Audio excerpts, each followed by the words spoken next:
Hey everybody, I'm your fave Nurse B. Thanks for coming back to my channel. Welcome to Nursemas Day, whatever it is, I don't know. But welcome to Nursemas 2018.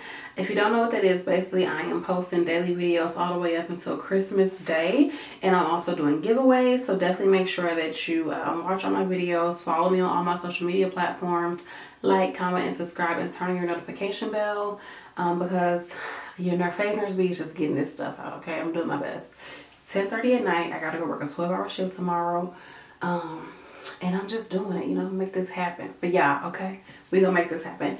All right, so I want to talk about, like, I get a lot of questions about this and comments about, like, is it, should you become a CNA before you become a nurse, da da da. Now, the reason why I haven't really made a video, because I feel like it's like a given, like, yeah, of course you should, girl, like, do it. But there are some cons to it, so let's get into that. Before that, I want to thank anybody who has donated to my PayPal account. Like, I appreciate that you all have, like, really helped me.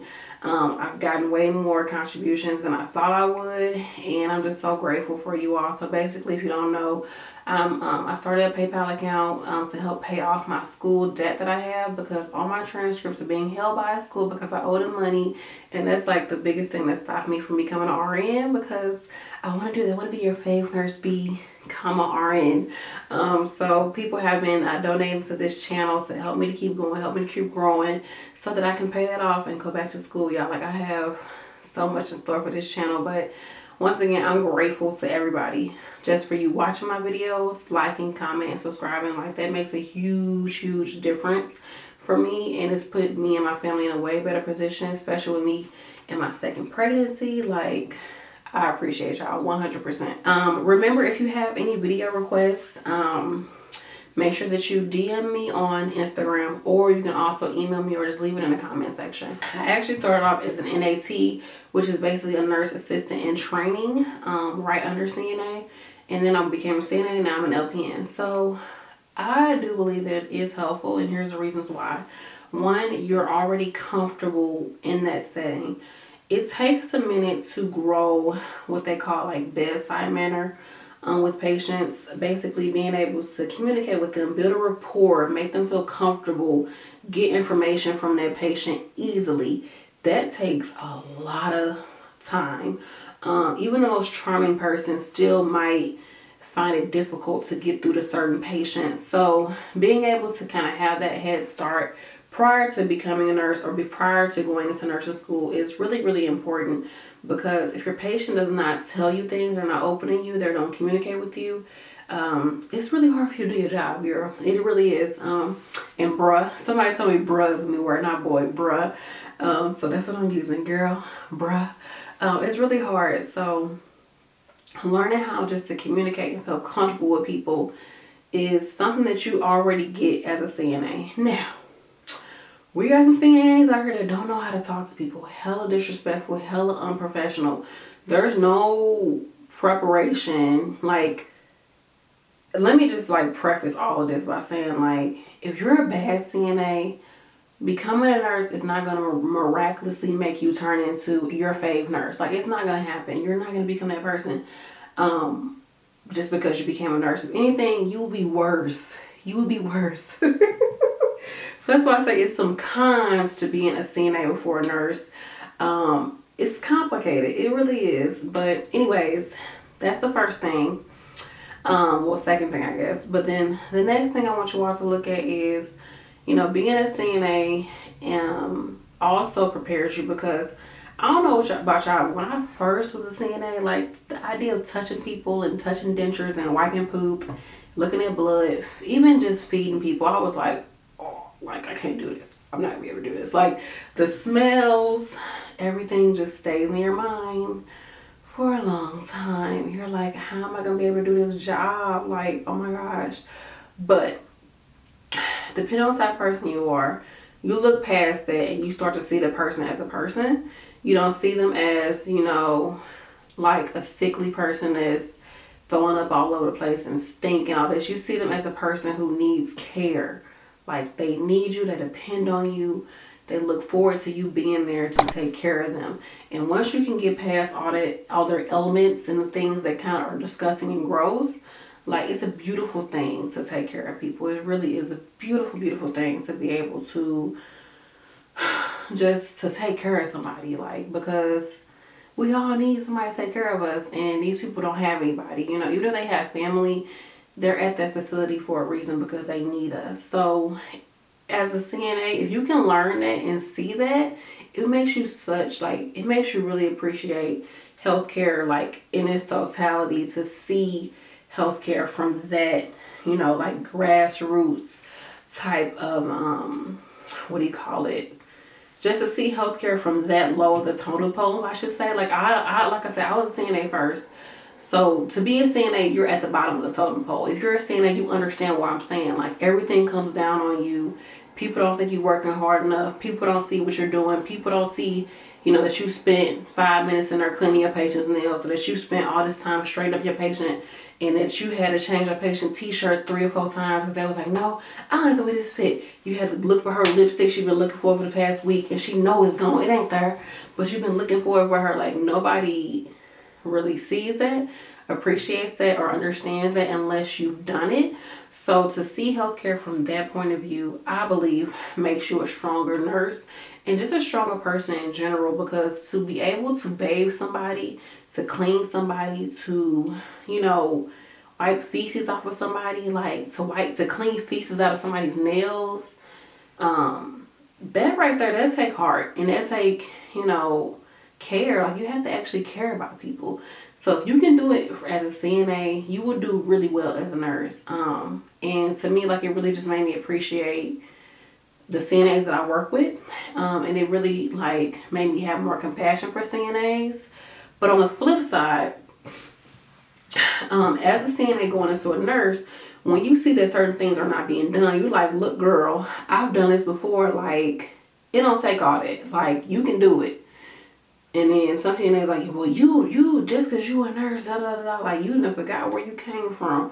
So some people go into those whole little fits that they have, but that's their problem. At the end of the day, it's just your patient, and you have to do what's best for your patient and advocate for your patient, especially when you know certain things that can be done. Like, you can turn a patient. You know, I hate when CNAs be like, well, I ain't got time for all that. You can turn a patient. You know this person got a hole in their butt. Why are you letting them stay in bed, soaking wet, on their back all day? Turn them. Clean them. Even if you don't have time to clean them right away, if you're walking past that room, you know you got to run something, do something else, just move the sheet, or not the sheet, move the pillow or the whatever, the device that's keeping them, the wedge, whatever, and just flip them over and turn them. Just to relieve some pressure so that they can get healed. But it's just like, you know, you have to switch your mind from CNA to nurse.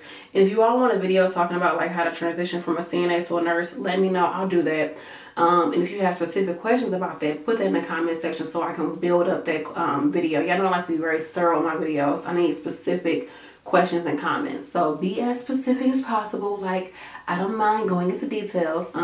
So I'm a Virgo ascendant. Some of y'all don't even know what that means, but yeah. Let's move on. So yeah, that transition can be hard to transition from a CNA to a nurse. So that's kind of the con, because you still want to be able to do ADL, so activities of daily living, for your patients, but you're a nurse. Now your role is to contact doctors, talk to families, educate your patients, educate CNAs, look for acute changes, look for signs and symptoms, do vital signs. Well, you do that as a CNA too, but some of them do. Some of them just be fudging it. Your role has switched when you become a nurse. Everything is on you. Everything is on you. Everything on you. So your role has switched, but sometimes there's still some nurses who, they still, in that beginning phase, they still act and work as a CNA. People have criticized me because I've done showers before. Like, I have no problem doing that. People are like, what? You a nurse? You ain't supposed to be doing no showers. Have them CNAs do it. Sometimes certain situations, I'm like, you know what? I'm just going to get this shit done because I'm done dealing with it. Like, I got time.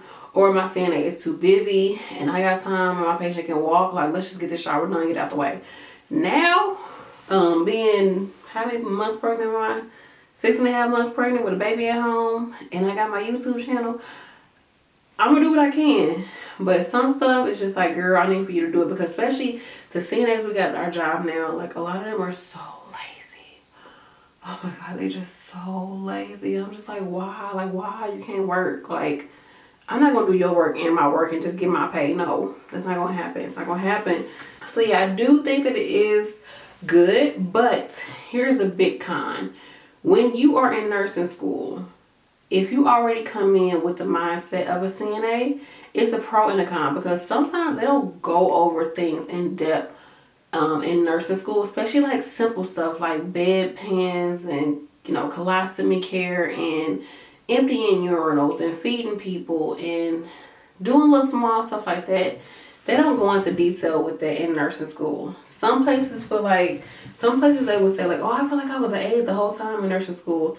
You might be at a facility where you work as an aide, but them actually teaching you that stuff, I didn't really get that in nursing school. Like, if I didn't know half the things I know as a CNA, like, I would have never known it. You know, like, when I go in, I do a wound change on my patient, the CNA be like, did you do her wound? Like, she's like, oh, I would have came in and helped her. Like, I got it. Because I know how to turn people, how to change a bed while a patient is in the bed, how to, you know, position a person, get that butt right and slap my treatment on her, and, you know, whatever the case may be. I know how to change a brief just like that. I know how to, you know, throw a person on the toilet and to put a freaking brief on them without having to take off their pants or their shoes. You know, that's stuff that you learn as a CNA, not in nursing school. So there's some things, there's a lot of things that really help you out as a nurse and really help you to move faster and be able to finesse it, because I'm not waiting all day for no CNA to get my work done. Not to be down in CNAs, I can't work. I can't wait on you. You know, you got other patients, you got other stuff, or you just lazy. Some of them are great though, but I can't wait on you to do my work. So if I can get in and do it, I'm gonna do it. And it's good to have that skill as a nurse. Y'all, my butt is killing me on this dang on stool. Y'all, the bump is out. Y'all can't see it, but it's out. So that's a pro. But the con is, you know, some people, they let their knowledge get in the way of their knowledge. Do you get what I'm saying?